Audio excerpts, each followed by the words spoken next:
খুবই উচ্ছ্বসিত।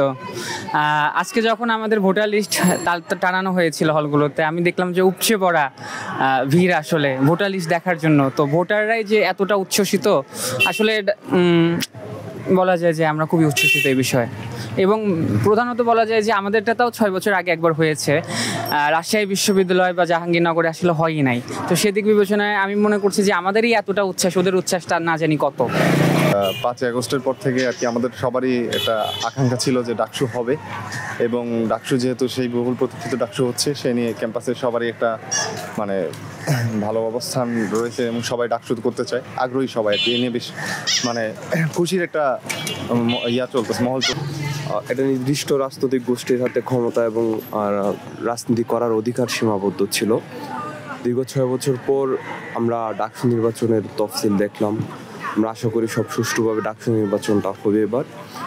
এবং একই সাথে বাংলাদেশের আমরা স্বাধীনতা পরবর্তী সময় থেকে বা স্বাধীনতা পূর্ববর্তী সময় থেকেও আমরা বারবারই লক্ষ্য করে আসছি আসলে যে বাংলাদেশের রাজনৈতিক পটভূমিতে ডাকসু এবং ডাকসু নেতাদের একটা বিরাট ভূমিকা থাকে সব সময়ই। মানে অসাধারণ একটা বলা যায় আর কি, এভাবে প্রকাশ করা যায় না। হচ্ছে আমাদের যে অভ্যুত্থান হয়েছে, এখানে একটা মূল দফা ছিল লিজুরভিত্তিক ছাত্র রাজনীতি অবসান। তো আমরা মনে করি ডাকসুর মাধ্যমে এটার অবসান হবে, কারণ ডাকসু হলে এখানে দেখা যায় যে মানে মাদার পার্টির তেমন এজেন্ডা বাস্তবায়ন করার সুযোগ থাকে না। সকল ছাত্র সংগঠন শিক্ষার্থী বান্ধব হয়, তাদের সাথে কাজ করা লাগে। ওই যে একটা বুট লাগবে, বুট লাগার কারণে তাদের মধ্যে একটা দায়বদ্ধতা তৈরি হয়। সেই জায়গা থেকে আমরা মনে করি ভালো কিছু হবে এবারে। সবাই কনফিউজড আসলে হবে কি না, কারণ এরকম অনেকবার তফসিল ঘোষণা দেওয়ার পরে ডাকসু হয় নাই। ঠিক আছে, এখনও অনেক দল হয়তো, অনেক পার্টি হয়তো চাচ্ছে না যে ডাকসু হোক না হোক।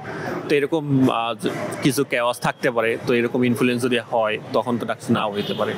তবে হওয়া ক্যাম্পাসের জন্য ভালো ডাকসু হওয়া। এটাকে আমি ইতিবাচকভাবে নিতে চাই, কারণ দীর্ঘ একটা বছর পর আপনার ডাকসু নির্বাচনটা আমরা পেয়েছিলাম 2018 সালে। এরপর আবার এই 2025 সাল, মাঝখানে দীর্ঘ একটা গ্যাপ গিয়েছে।